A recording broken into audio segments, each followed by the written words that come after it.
vais juste montrer par ces propos l'hypocrisie qui caractérise notre Assemblée nationale, l'Assemblée nationale où je siège, et qu'en réalité, cette Assemblée nationale, en tout cas sa majorité, même si dans la majorité des députés de l'Assemblée nationale, il y a des femmes et des hommes de valeur que je respecte et pour qui j'ai énormément de valeur, de respect plutôt, la tête de cette Assemblée nationale, la majorité de cette Assemblée nationale n'est pas mue par des principes. C'est cela que je voulais montrer. Et dire aux citoyens sénégalais de ne pas se faire duper, de ne pas se faire déplumer par ce qui va se passer la semaine prochaine.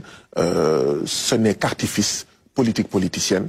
On verra, comme je dis, le contenu de ces changements et peut-être j'aurai un point de vue à donner par rapport à ça. Si effectivement tout est mis en œuvre dans ce règlement intérieur pour que cette déclaration de politique générale se fasse, je ne verrai aucun inconvénient, aucun problème à ce que le Premier ministre vienne présenter au peuple sénégalais à travers ses représentants ce qui va structurer la politique de l'exécutif dans les mois à venir. D'accord.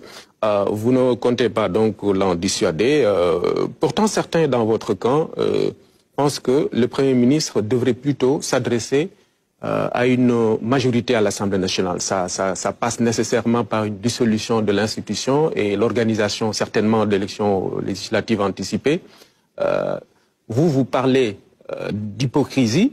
Est-ce que donc vous allez dans ce sens-là? Cette Assemblée-là doit être dissoute? C'est votre point de vue?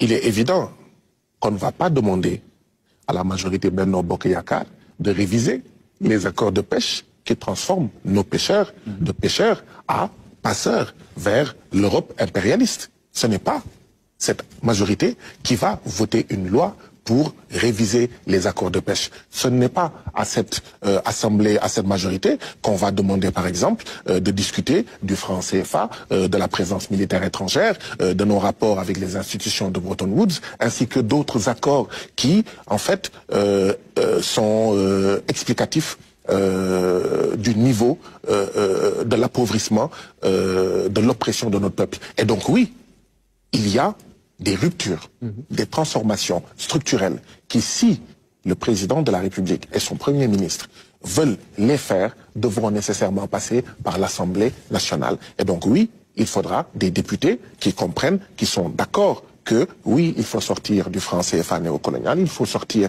de ces accords de pêche qui font la part belle aux bateaux de l'Union européenne et qui cannibalisent nos pêcheurs artisanaux, etc., etc.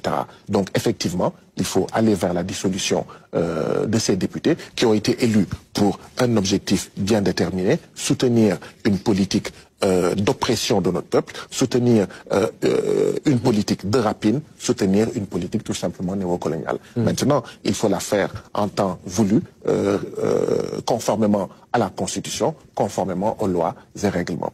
Il se dit que le président de la République a saisi le Conseil constitutionnel dans ce sens pour voir un peu les modalités. Dans tous les cas, c'est une opinion qui est divisée sur la question, même au sein de votre coalition. Il y a des collègues députés de Yewwi qui pensent que cette dissolution n'est pas une bonne initiative. Je respecte le point de vue de ces collègues députés, s'ils existent, qui pensent que cette dissolution n'est pas une bonne idée.